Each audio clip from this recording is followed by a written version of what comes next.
Welcome to episode 26, season 2 of Long Lost Pals. Because you know what, Corinne? We just randomly said, 25 episodes. That's a good starting point or an ending point. So we're starting season 2. Season 2, new us, new segments, new drop date.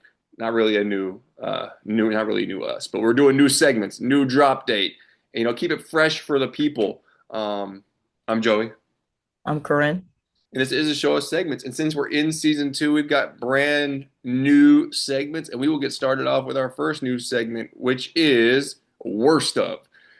Oh, and by the way, season 2, I'm trying to sound a little more literate. I'm also wrote down the descriptions of the segments this time around, so I'm not struggling through them like I do every episode. So if you see me reading some, I'm absolutely reading the descriptions of the segments every single time. Worst of, it's a chance to go over the worst things that happen in a selective year. We have 4 parts to the segment: worst release movie, worst song, worst sports moment, and worst piece of miscellaneous news, which can be a pop culture, business, or anything else. And we figured, we're probably gonna do 25 episodes for season 2, so why not start in the year 2000 and just go in that order? So we're doing the worst of 2000. We get 2 minutes for this segment, and Corinne, I think it's only right, season 2, that you go first. You get it cracking, and worst of, you have 2 minutes. All right. For the movie, number one, I'm going with Requiem for a Dream. I don't know if you saw that movie. Now, it's not in the worst of because it was a bad movie. It's actually quite the opposite. It was an amazing movie. It traumatized the fuck out of me. If you've seen it, you probably only saw it that one time because it is that fucking traumatizing. It's Darren Aronofsky directed it, same guy who did Black Swan, same guy who did the movie that I'll be recommending later. So that's my movie. Number two for the song, I'm going with She Bangs by Ricky Martin. Very close runner up was Who Let the Fucking Dogs Out by the Baha Men. Yeah, I said it. Number three, going for sports. The downfall of Dan Marino. Now, Dan Marino is still a beloved quarterback and Hall of Famer, but his last game was a playoff game versus the Jags in which the Dolphins lost 62-7. Dan Marino's last game, he threw for 11 for 25. So he only threw the ball 25 times, only connected 11, 95 yards, 2 interceptions, 2 fumbles, terrible fucking game. He was still a Hall of Famer, but did not go out on the best note. I love Dan Marino, became a fan after Ace Ventura. I love that fucking guy. So that's why I wanted to mention him. And for the last piece of random miscellaneous news, I'm going with Blockbuster declining the deal to buy Netflix for $50 million. As we all know, Blockbuster ends up filing for fucking bankruptcy 10 years later. Here we are 25 years later. Netflix is now worth like 500 times what they were selling for at the time. So yeah, Blockbuster obviously clearly fucking fumbled because they did not want to move into the future of streaming and shit. That's the worst of the year 2000. So I did not count on us having 2 of the same because I feel like this is a wide open What? topic. We have 2 of the same out of the 4. Oh Um, shit, dude. songs, I'm not. I mean, She Bangs. I don't even know if I know the Ricky Martin version. I just remember William Hung singing it in American Idol, Oh, and I was like, oh, I forgot that he even like I don't even know if that was the same year that the song came out, but probably whenever not. whenever he caught on to it, it was just a whole nother fucking Yeah, like, oh my God, the song is so fucking annoying, dude. yeah. And then Who Let the Dogs Out continues to get disrespected on this show, and we're 1 episode into season 2. Might be time to cancel the show permanently because I will not. The Baha Men and I will not tolerate this disrespect. This is unreal, and I don't like I it. have never even realized how referenced that fucking song was It made the until Hangover you soundtrack. said that you loved it.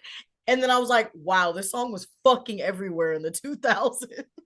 Well, let me get started with my 2 original thoughts and 2 I apparently stole from you. For my movie, I'm going with Requiem for a Dream as well. So I had a buddy I used to live with, one of the best roommate ever. Jerome, we used to like go to brunch for hours and hours and hours watching football. And when the season was over, we still go to brunch for hours and hours and hours, but then we just watch a shitload of movies. I took over my sister's apartment this year with somebody else, and she left a whole bunch of DVDs behind. and Requiem for a Dream was one of them. So you're coming off a high of brunch where you're, having a good old funky time. We decided to watch that movie. They should have just made that movie the Dare program. Like, just cut out a couple scenes that you can't show at school and made that it. It is such a buzzkill. I don't know why anybody would own that movie. I don't know why anybody would watch that movie twice. It was weird. It was depressing. I hate it so much. Requiem for a Dream, biggest buzzkill of all time. You're my movie. Song, I'm going Satisfy You by Puff Daddy and R. Kelly. I don't even know if I know that song, but based on the artist singing it and what it's called, I'm not trying to be insensitive, so I'll just leave it at that. I'm not trying to hear a song called Satisfy You by those two guys. Uh, in sports, I'm going America Being Cheaters. So this is a year Lance Armstrong won the Tour de France. This is also a year that Marion Jones won the Laureus Sportswoman of the Year. Both of them were on the dope, not like cool dope like weed. They were on the dope like steroids. So both of them were juicing, and both of them were rewarded for it. And later their downfall came. I think Marion Jones went to prison, if I'm not mistaken. I don't know if it was for the roids. And then we all know Lance Armstrong, Live Strong bracelets. It was all a big ruse. I mean, he did have cancer, but he also was a cheater. And then, yes, for my news story, I'm going with Netflix as well. So they declined it for 50 million, and it ended up being worth now, I think, 513 billion. To be fair, at the time, it was when they were just sending DVDs in the mail. They weren't doing the streaming platform. They were years away from that. So probably sending DVDs in the mail, like I'm all about brick and mortar. I love Blockbuster. I was incredibly depressed when it shut down, but I'll tell you what, yeah, they fumbled the bag big time on that one. That is my news as well. Versus 2000. Who picked that y'all should watch Requiem for a Dream? Like, why did y'all come home and were like, let's turn this motherfucker I didn't on? know anything about it. So like my sister's roommate, I think, like she was like phrasing it like she was helping me out, but she was like, I think she just didn't want to move all her stuff out. And I took over her room and she was just kind of like, hey, I'm just gonna, you want this stuff? And I was like, so all these random DVDs and stuff like that. And I'd never seen it. And I was like, we watched a Literally, lot of my weird fucking, movies. literally my dream for that to happen. Somebody's just like, hey, do you want all these random DVDs? And I'm like, wow, this is the best day of my life.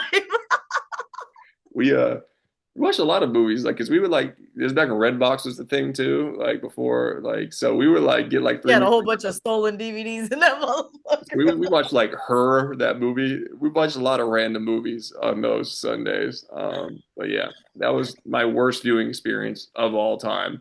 There's some scenes that I can't unsee that are just stuck with me. Yeah, Primarily the Jennifer Connelly scenes. I'm just like, oh God. And then yeah, that whole no, thing with one of their moms is just a weird thing where she's like, I don't really understand what that part's even about, but I don't. it's no, it's absolutely an amazing movie. Absolutely fucking terrifying though. Traumatizing to say the fucking least. Yeah, I don't like it. So next we're going to move on to another new segment, which is Sorry Tier 4 2004, sponsored by Ruben Studdard. Now, it's a chance for us to turn over a new leaf in this season, and instead of bringing up old beef, apologize to people that we have wronged in the past.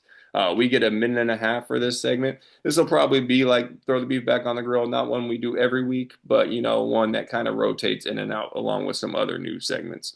So I will go first. We get a minute and a half for this one.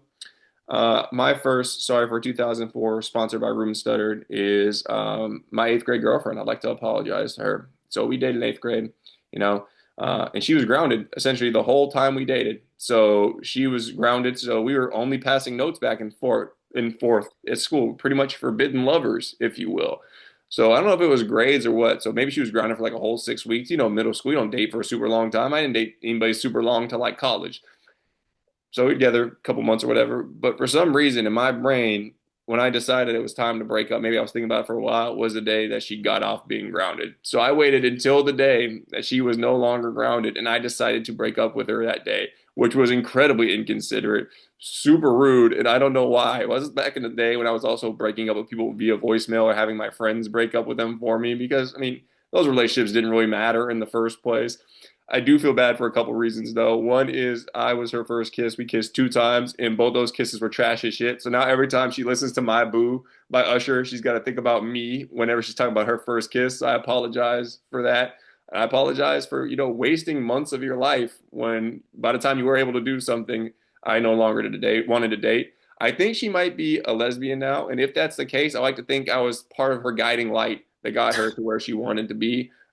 So you're welcome for that, an apology, and I'll accept a thank you as well if that's the case. Maybe she's not lesbian. I really think she is. And that's my. Imagine you thinking that she is and she's not. I'm almost positive. I'm like 99. I haven't had her on As, social media in a long time. I'm fairly certain. And if you're okay. not, what are you waiting on? Dating As women is soon way as cooler than we dating men.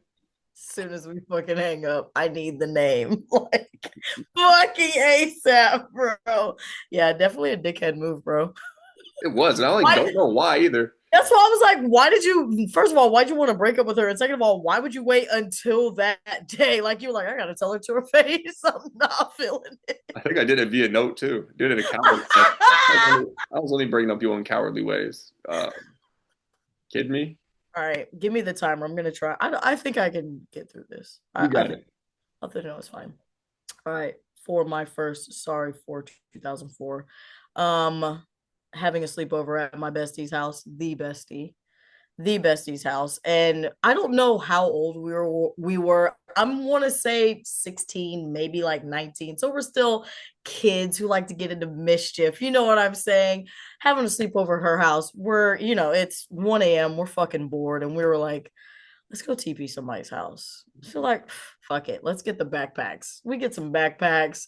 We load them up with toilet paper. We grab some eggs too. But the thing was, this wasn't planned. This was totally impromptu. So we couldn't take the entire fucking carton of eggs that was in there. So we just grabbed like 3 or 4 each. We're like, all right, cool. So we're like walking through the neighborhood and we're like, whose house are we gonna? And we're like trying to list all these people. You know, a lot of people lived in Greenwood Forest. So we're like, whose house we want to get? Honestly, we just got tired of walking. We're like, all right, let's just do this random fucking house. So we TP this random house and we're like, all right, before we throw these eggs, we need to get ready to fucking run. Plop, plop, plop on the mailbox, on the windows, on the doors. Take the fuck off running. I just want to say that I'm sorry to those random people because I'm sure that they were like, who the fuck fucking TP'd and egged our house? Fucking nobody. We had I'm so sorry. You were just caught in the fucking crosshair, just collateral damage for random teenage mischief. I'm fucking sorry. Okay. What's crazy, and we were talking about this earlier. No, I was talking to somebody else because like I've been single dadding it for like 4 days, or 5 days. And the reason we were supposed to record this yesterday, but I'm currently dealing with the stomach virus as well, so I haven't eaten in like 24 hours. But I was like telling like Des like how like I was talking about how like my wife how like our kid like our 2 year old like how like how she like is incapable of being empathetic because she's like 2 years old. And it's like that doesn't I don't think you learn empathy till you're like she told me the age. I think it's like you're like in your late teens or something like that. Because I think about stuff like that too, like doing stuff like that to people's houses. That's so rude, but you don't think of how messed up that is when you're that age. You're just an asshole and you just think it's okay. Egging especially, like toilet paper is like not that big a deal. Yeah. I don't think I ever TP'd anybody's house. Someone TP'd my house, and I don't remember if I ever found out who it was or not. Maybe it was somebody random. Maybe it was you. Maybe it was just like a situation like that. Maybe Like that was you. Maybe you caught you a got fucking lazy stray, and just bro. picked a random house.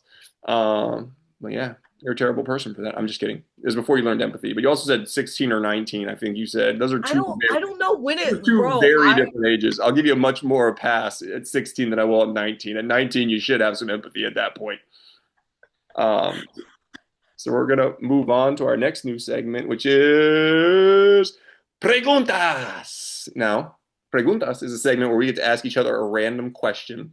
We're not trying to be, culturally insensitive by calling it Preguntas. It's just an objectively way cooler way to say questions. And shout out to Spanish as a language because it's way cooler than English.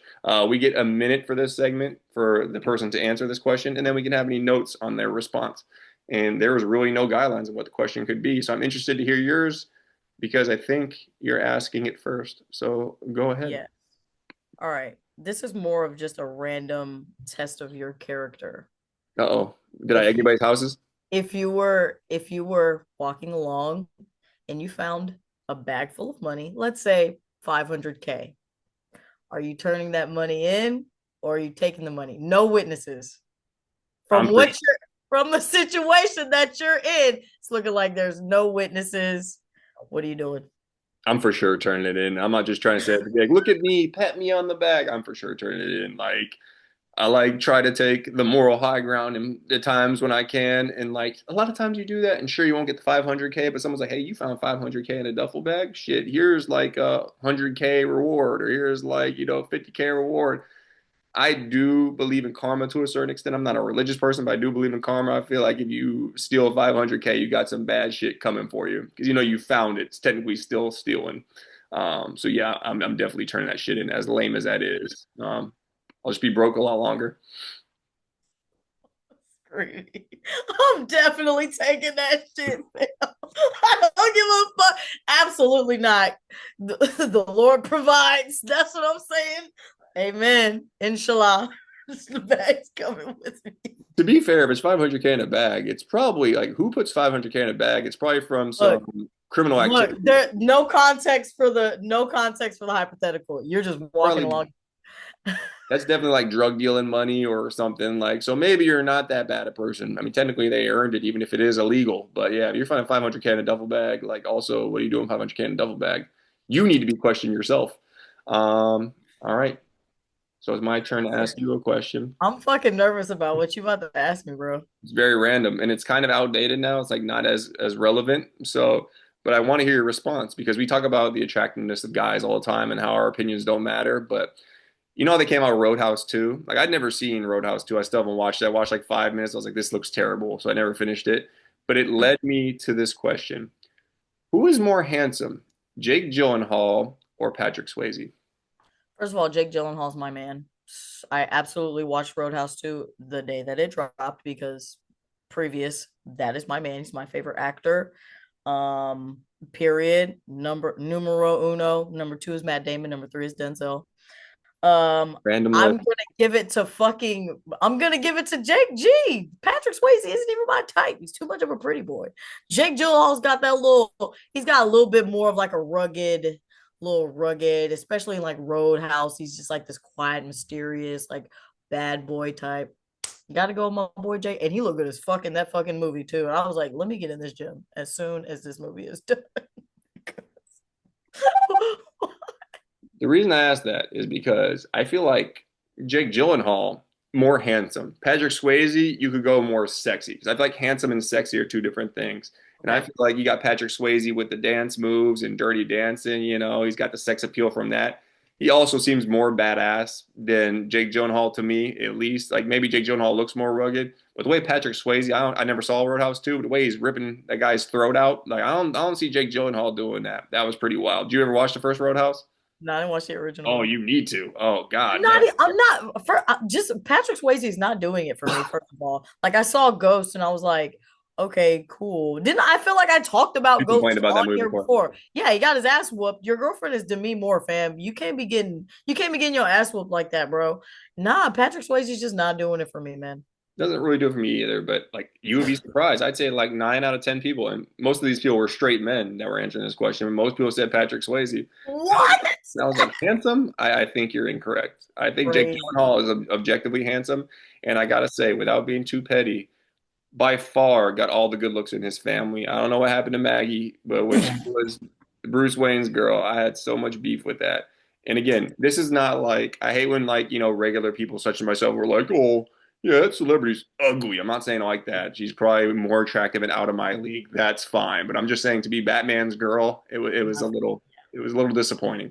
I remember Stephen A. Smith, I think, talked about that in the original first take with Skip, which is really funny.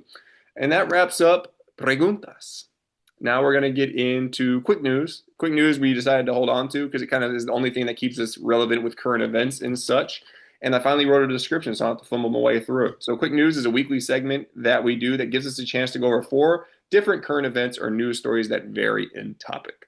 And I think you're asking the first question, or am I asking the first question? You're asking the first You question. first. Yes. All right. You ready? Born and ready. Week one of college football is in the books.